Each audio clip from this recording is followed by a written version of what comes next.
Mesdames et messieurs, bonsoir et bienvenue à cette émission de On s'en parle. Le soir du 2 mai 2011, elle fut l'une des premières députées NPD à avoir été élue au Québec et également la première femme à représenter l'Abitibi-Témiscamingue au Parlement canadien. Mesdames et messieurs, je reçois celle qui a représenté le comté fédéral de l'Abitibi-Témiscamingue depuis et qui représente encore au moment où on se parle depuis 8 ans et sera en poste jusqu'au 21 octobre prochain. Avec grand plaisir, je reçois Mme Christine Moore. Mme Moore, bonsoir. Bonsoir. Est-ce qu'on peut dire que le soir du 2 mai 2011, est-ce que pour vous, ça va rester une date qui sera gravée à jamais dans votre mémoire? Puis je vais ajouter un petit bémol également. Est-ce que c'était attendu, votre élection? Ben oui et non. Dans le fond, pendant la campagne électorale, ben c'était la troisième campagne électorale. Oui. Je voyais ce que les gens répondaient. Il y en a beaucoup qui me disaient qu'ils avaient déjà voté pour moi par anticipation. C'était vraiment différent comme ambiance. Donc, c'est sûr qu'à ce moment-là, j'avais pas les ressources pour faire, si on peut dire, le pooling que les grands partis politiques vont faire. Oui. Mais selon les calculs, la façon dont les gens réagissaient, la façon dont les gens me parlaient de Jack Layton, je m'étais douté que c'était possible que je sois élue. Même, j'avais appelé Thomas Mulcair peut-être une semaine avant l'élection, parce que bon, je me doutais que Jack avait pas la possibilité de venir, mais j'ai dit, peut-être que je pense être capable d'aller chercher le comté d'Abitibi-Témiscamingue. Si jamais tu es capable de venir, donner un petit coup de pouce. Ça pourrait être apprécié. Donc, je l'avais appelé. Il pouvait malheureusement pas venir. Mais oui, je me doutais que c'était possible. Il y avait aussi le contexte politique où est-ce que à l'élection de 2011, dans le fond, il y avait Marc Lemay qui était un adversaire, si on peut dire, redoutable.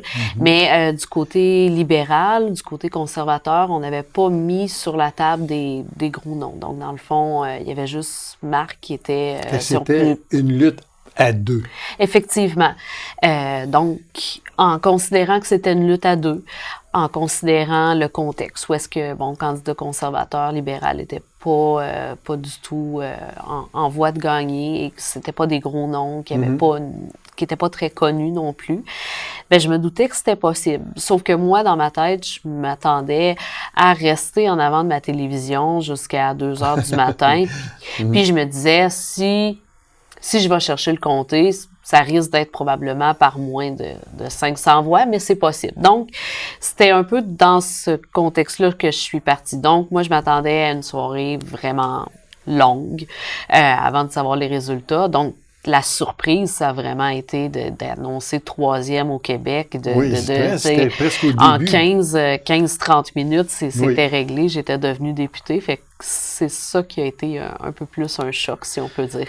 Est-ce qu'on peut dire que ça a été un honneur pour vous d'avoir été la première femme à représenter l'Abitibi-Témiscamingue au Parlement à Ottawa?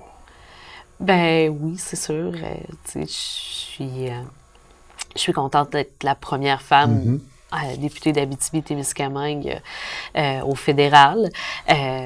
C'est quand même, je vais faire partie des quelques femmes, si on peut dire, un peu plus connues du point de vue politique. On a beaucoup d'hommes, si on peut dire, qui ont laissé leurs traces en Abitibi-Témiscamingue, mais des femmes, au niveau politique, on en a un peu moins. On est en ébullition. Présentement, il y en a quelques-unes qui se démarquent beaucoup. Mais oui, je suis fière de ça, puis je pense que c'est... Ça va rester gravé dans votre mémoire. Oui, puis ça laisse une belle image à plusieurs jeunes filles.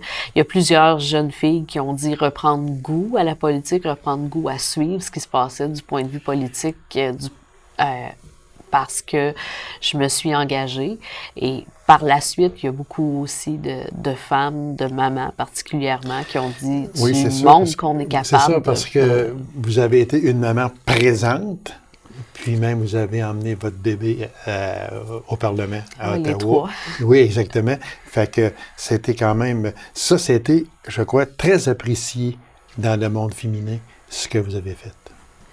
Bien, pour moi, c'était important de montrer ça a ouvert des portes?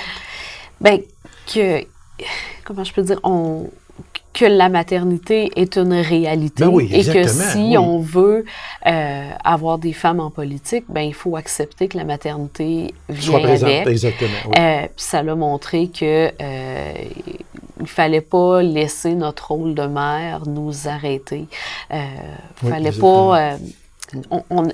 il y a beaucoup de femmes qui choisissent, puis ben, c'est leur choix personnel, je respecte ça, mais si on peut dire de se retirer quand ils ont des enfants parce qu'ils ont peur que ça dérange, que c'est ça. Puis ben moi, je voulais montrer que non, c'est pas vrai que je vais, si on peut dire, m'écraser parce que je deviens mère.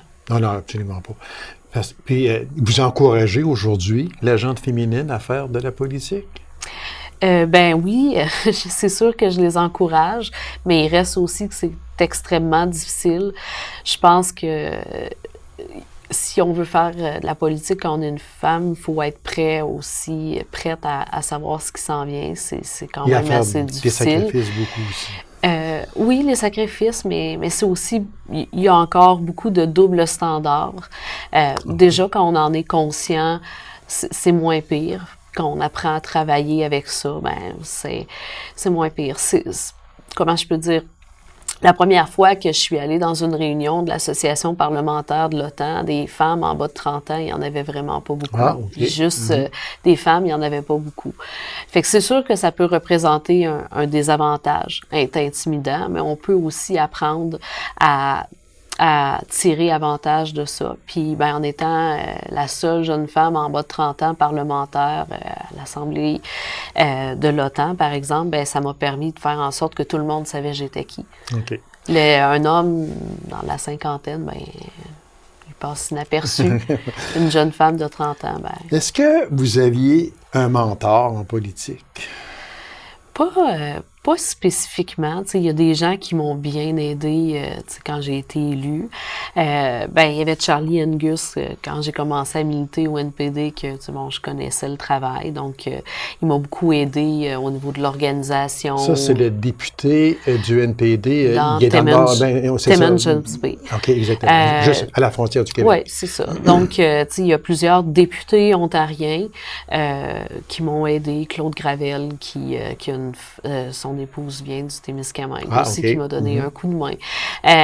Mais souvent, c'était plus des coups de main au niveau organisation, terrain, au niveau, bon, comment structurer ta vie, comment changer les petits détails. Est-ce que vous étiez proche de Roméo Saganache?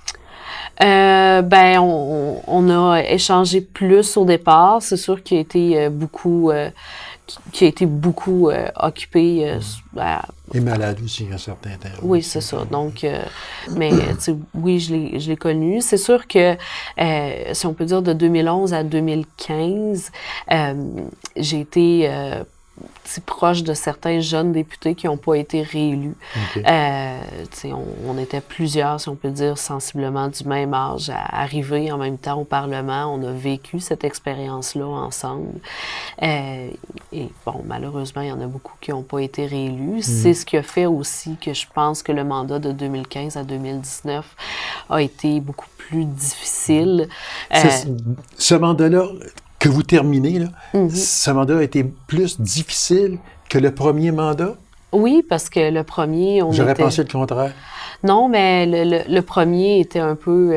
on était dans une euphorie d'être l'opposition opposition officielle, on avait de l'énergie, on était vraiment persuadés de pouvoir former le gouvernement en 2015. Et là, ben, en 2015, on a un peu mangé une volée, ça a été une claque, on perd plusieurs amis, du même coup. Donc, il y a eu plusieurs, si on peut dire, micro-deuils à faire qu'on n'a pas vraiment réussi à faire. De 2011 à 2015, est-ce que, parce que c'était l'opposition officielle, quand on est l'opposition officielle d'un parti national, est-ce que vous avez songé, et vous et le parti, en 2015, on s'en va au pouvoir? Ben oui, je crois qu'on était tous C'était légitime de le faire, oui. Oui, on était persuadés, puis... Alors, ça veut dire qu'entre 2011 et 2015, et 2015 et aujourd'hui, ça n'a pas été pareil, dans le sens que vous étiez un peu dans l'euphorie de 2011 à 2015. Comme vous l'avez si bien dit, la claque que vous avez mangée en 2015, ce n'est pas pareil. Le dernier mandat, comme vous dites, a été plus difficile dû à ça, probablement. Oui, tu sais, tout le monde était un petit peu down, si on peut dire. Oui. Probablement qu'il y en a plusieurs qui sont joints à nous en 2015, qui s'imaginaient, bon, tu sais, joindre un parti au gouvernement. Finalement, on se retrouve troisième parti d'opposition. Il y a plusieurs députés qui sont pas réélus. Jack Layton qui est plus là. Jack était déjà plus là. Il était déjà Après plus ça, là. Mulcair, on sait qu'est-ce qui s'est passé. oui, effectivement, ce qui s'est passé avec Thomas. Donc, ça a été difficile. Puis, probablement que vu qu'il n'y avait pas autant on n'était pas aussi heureux d'apprendre à se connaître parce qu'en même temps qu'on avait à apprendre à connaître des nouveaux collègues, il fallait qu'on fasse le deuil de plusieurs autres anciens collègues. Donc, c'est une situation où est-ce que c'est un peu difficile. Ça n'aide peut-être pas à créer le climat d'équipe, le climat de famille qu'il y avait de 2011 à 2015. Infirmière de profession, qu'est-ce qui vous a incité à entrer en politique? Dans le fond, moi, j'ai juste toujours été intéressée par l'actualité, par ce qui se passait au niveau politique. Okay. J'ai toujours suivi ça. J'ai toujours considéré qu'il fallait être impliqué en politique si on voulait être capable de changer des choses, comprendre ce qui se passe. Donc, quand j'ai eu 18 ans, j'ai lu sur les plateformes, les plateformes des partis politiques, autant au niveau provincial que fédéral. Puis, au niveau fédéral, j'ai vraiment aimé la façon de voir du NPD. J'ai décidé de devenir membre. Et comme j'étais militaire en même temps, je ne pouvais pas vraiment m'impliquer tant que ça au niveau politique. Il y avait une limite à ce que je pouvais faire. Puis, quand j'ai décidé de quitter les forces armées, il y avait une élection qui était sur le point de se déclencher. Je les ai appelés, j'ai dit, je me retourne rester dans mon coin de pays, en Abitibi-Témiscamingue. Je voulais savoir c'était qui le candidat, je voulais l'aider pour la campagne qui s'en vient, je vais avoir un peu de temps libre. Puis finalement, j'ai passé 1 heure à parler avec Rebecca Blakey, qui est la fille de Bill Blakey, la sœur de Daniel Blakey, qui était à ce moment-là notre organisatrice du Québec, qui est devenue présidente du parti. On a passé 1 heure à jaser pour que finalement elle me dise ça ne tente pas d'être candidate. On cherchait une jeune fille pour Abitibi-Témiscamingue. On est prête à te laisser ta chance. On sait que ça va peut-être prendre plus qu'une élection, mais on est prêt à te laisser bâtir quelque chose en Abitibi-Témiscamingue. Fait que ce fut le début d'une belle carrière politique. Effectivement, ça s'est commencé avec cet appel-là. Question peut-être un peu difficile, mais j'aimerais vous la poser. Qu'est-ce que vous répondez? Moi, j'appelle ça, peut-être les mauvaises langues, qui disent aujourd'hui, Christine ne se représente pas parce que ses chances de victoire sont presque nulles, dû que le NPD au Québec n'a plus la cote du tout. Peut-être que le NPD va faire élire peut-être 2 ou 3 députés maximum. Qu'est-ce que vous répondez à ces personnes-là? Moi, je savais que si je me représentais, j'allais être élue. OK. C'est pas par peur de perdre. Fait que c'est une question familiale. Une question familiale, une question de contexte politique, une question de comment ça se passe présentement à Ottawa. La façon de faire la politique de manière générale, je trouve que c'est dégradé. Puis on le voit là, dans la campagne actuellement. Là. On sort des choses. Là. C'est ça. Moi, j'ai toujours été quelqu'un qui aime ça débattre d'idées, qui aime ça débattre. J'ai pas peur. Et faire une campagne propre.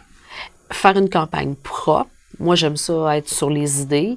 J'aime ça Puis, j'ai pas peur de débattre avec des gens aussi qui pensent totalement le contraire de moi. Je trouve que ça fait des débats un peu plus enrichissants. Parce que chacun à condition qu'on soit dans le respect. Qu'on soit dans le respect, mais qu'on soit sur l'argumentaire. Ah, aussi, OK. Oui, qu'on argumente vraiment en apportant des débats, des faits, mais de plus en plus, c'est vraiment tellement superficiel, tellement sur l'image que j'ai la difficulté. Puis j'avais besoin de prendre une pause de tout ça parce que ça se dégradait et j'ai malheureusement pas l'impression que ça va s'améliorer à court terme. C'est un peu pour ça que j'ai choisi de pas m'en représenter parce que si je me serais représentée, je crois, parce que j'ai fait un bon travail, que j'aurais été réélue. Peut-être pas avec autant, mais je crois que j'aurais réussi à être réélue et j'avais pas nécessairement le goût d'être réélue dans ce contexte-là. Alors, ma prochaine question touche justement à ça. Quand vous avez dit que vous avez fait un bon travail, ça, je suis certain de ça, mais après ces 8 années, est-ce que vous pouvez dire « Je pars la conscience tranquille et je pars avec mission accomplie ». Ben, je suis contente de ce que j'ai accompli, c'est sûr, mais mission accomplie, il y a tellement à faire présentement, mais comment je peux dire, est-ce que j'avais le pouvoir, est-ce que j'ai le pouvoir de le faire? Je crois pas. Il faut, présentement, on vit une urgence climatique, on a perdu le contrôle des finances publiques, tu sais, il y a des problèmes majeurs présentement. Majeur, oui, avec un gros M, là, parce que quand on pense à l'équilibre budgétaire, c'est pas demain la veille, là. Non, donc mission accomplie, je veux dire, est-ce qu'on vit présentement dans un monde parfait?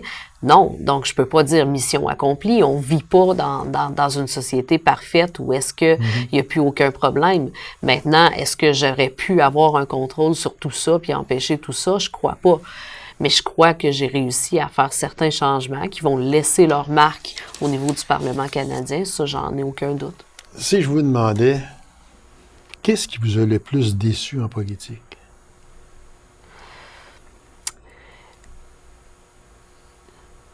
Je crois que c'est le manque de responsabilité ou de sens des responsabilités.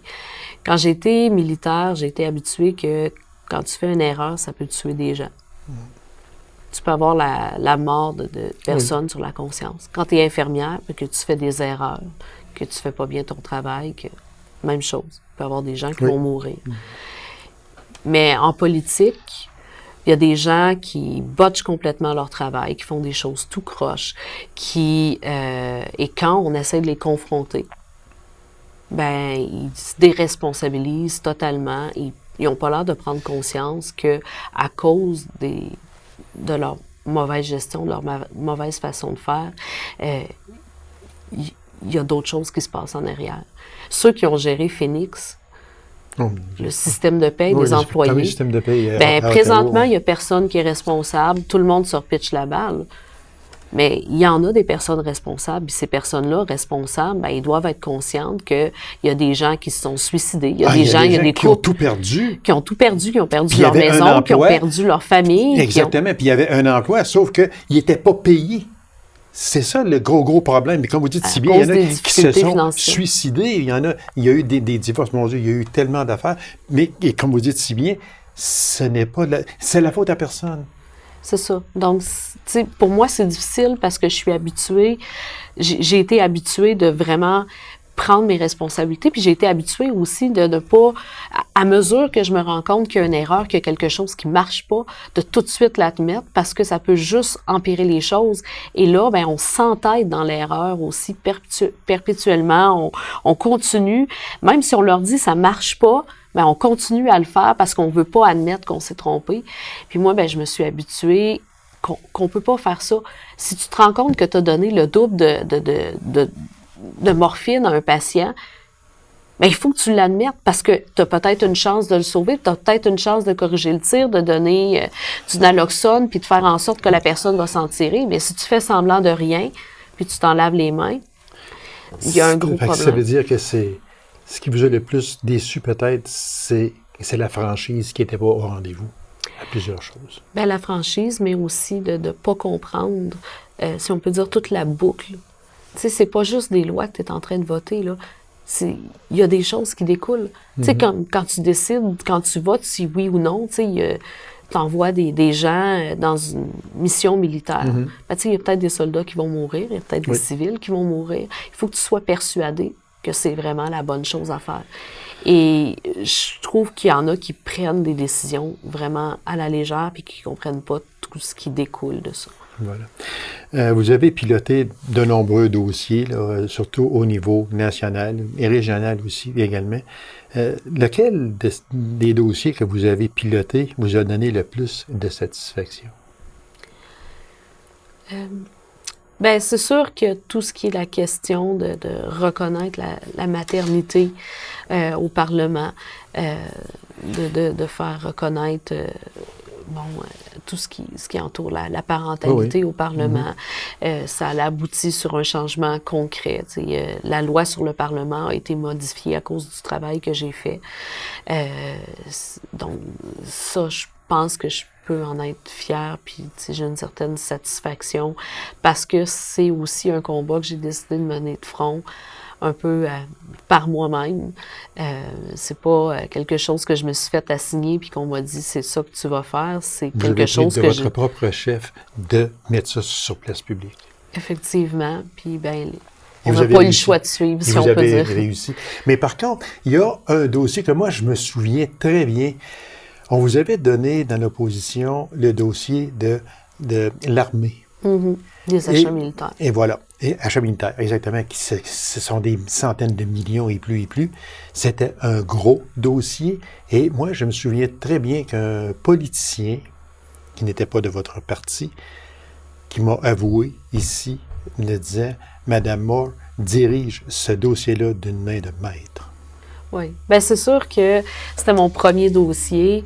Et vous l'aviez étudié beaucoup. Oui, j'ai étudié les fiches techniques des avions de chasse, des simulations de combat. J'ai vraiment exploré tout le côté technique.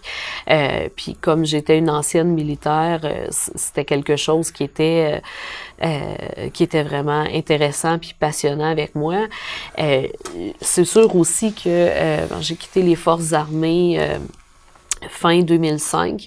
Donc, j'ai connu les dernières années, si on peut dire, libérales, où est-ce que l'équipement qu'on avait était complètement pathétique. On s'entraînait avec des balles de neige, puis les femmes, ça prenait 3 ans avant qu'on ait nos uniformes parce qu'ils en commandaient jamais.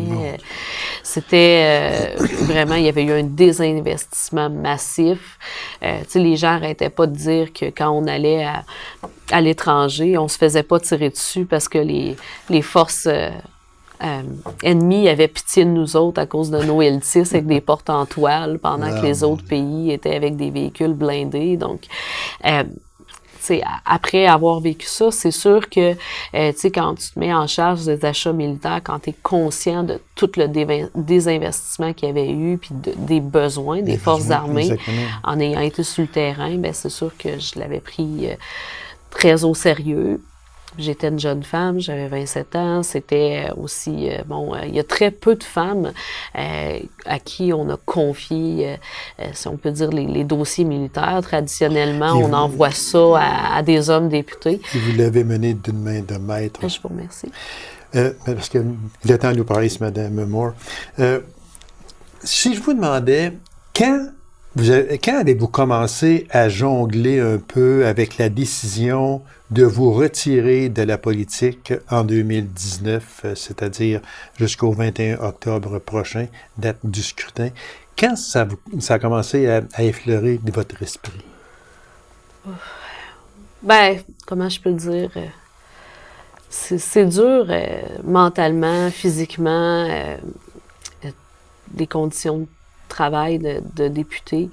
C'est frustrant aussi des fois de se battre contre un gouvernement. Tu as l'impression de te battre contre des moulins à vent.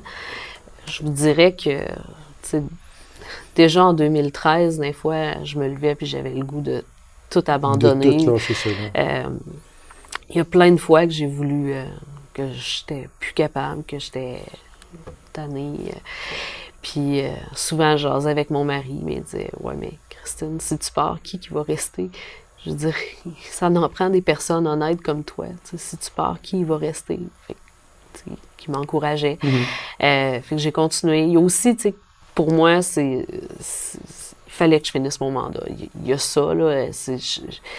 À moins de donné un mandat, donc pour vous, c'était primordial de la rendre à terme. Effectivement. C'est sûr que, il y aurait eu des circonstances exceptionnel.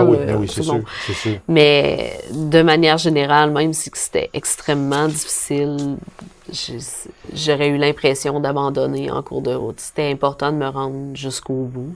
Fait que vous saviez là, à ce moment-là que possiblement 2019, c'était terminé. Oui et non, pas nécessairement. J'avais le goût de continuer aussi, mais c'est le niveau d'énergie. C'est que pour moi, je peux pas faire ce travail-là sans le faire à 100%. J'ai pas envie de faire un mandat puis de travailler, si on peut dire, à moitié. Si je le fais complètement. À 100% ou du tout. Oui. Je compare ça un peu à des athlètes qui décident de, si on peut dire, de faire un Olympique de plus ou de moins. Ou de moins, oui, exactement. Si tu décides que tu fais un dernier jeu olympique, ben t'en as pour 4 ans à t'entraîner à fou, à performer. Tu peux pas, comme dire, je continue, mais je continue à moitié. C'est un ou l'autre. Okay. Il reste très peu de temps. On va aller avec des questions en rafale. Questions courtes et réponses courtes, si possible. Ouais. Est-ce que la politique, c'est vraiment terminé pour vous? Je peux pas dire. OK. Dans ces 8 ans que vous avez passés en politique, qui vous a le plus inspiré, peu importe le parti? Jack Layton. Pour vous, ça a été comme un mentor, ça a été comme un idéal pour vous. Donc, ça a dû vous faire beaucoup de peine lorsqu'il est décédé? Oui et non. Comment je peux dire? Ça m'a fait de la peine, mais étant infirmière, la maladie, ça fait partie de la vie. C'est triste. Oui, c'est triste, mais ça fait partie de la vie. C'est ça. Qui fut le meilleur premier ministre, selon vous, dans votre terme? Celui qu'on a aujourd'hui? Absolument pas. OK, c'est correct. Il faudrait probablement... c'est sûr que faudrait que je remonte à mon enfance. Je crois pas que le meilleur premier ministre est quelqu'un qu'on a connu dans les 20 dernières années. OK. Le meilleur chef d'opposition? Thomas Mulcair. Thomas Mulcair. Oui, j'aurais aimé ça qu'on en parle plus de M. Mulcair. Le temps nous manque parce que lui, on lui a indiqué la porte, tout simplement. Puis je crois que les déboires du NPD ont commencé véritablement là. Est-ce que vous êtes d'accord avec moi? Je crois qu'il y a aussi, au niveau de l'organisation... Bon, il y a peut-être autre chose que nous, on n'est pas au courant, là, parce que ça se passait en basse clos, si on peut s'exprimer. Mais qu'on demande à M. Mulcair de laisser après Mais si on avait eu des meilleures stratégies en campagne, on n'aurait pas eu le même résultat, donc on ne lui aurait pas demandé de quitter. Donc c'est un peu, comment je peux dire, c'est beaucoup plus complexe que juste un moment. Madame Moore, merci beaucoup. Puis moi, je vais me faire le porte-parole d'un peu tout le monde pour vous remercier de ces 8 années passées à défendre un peu tout ce qui se passait, autant au point de vue du Canada qu'ici en Abitibi-Témiscamingue. Alors, on vous souhaite une bonne retraite politique, puis merci. Du succès dans votre futur. Bien, merci beaucoup. C'est moi qui vous remercie. Alors, mesdames et messieurs, merci d'avoir été là. On se retrouve dans une prochaine émission de On s'en parle. Au revoir et bonne semaine.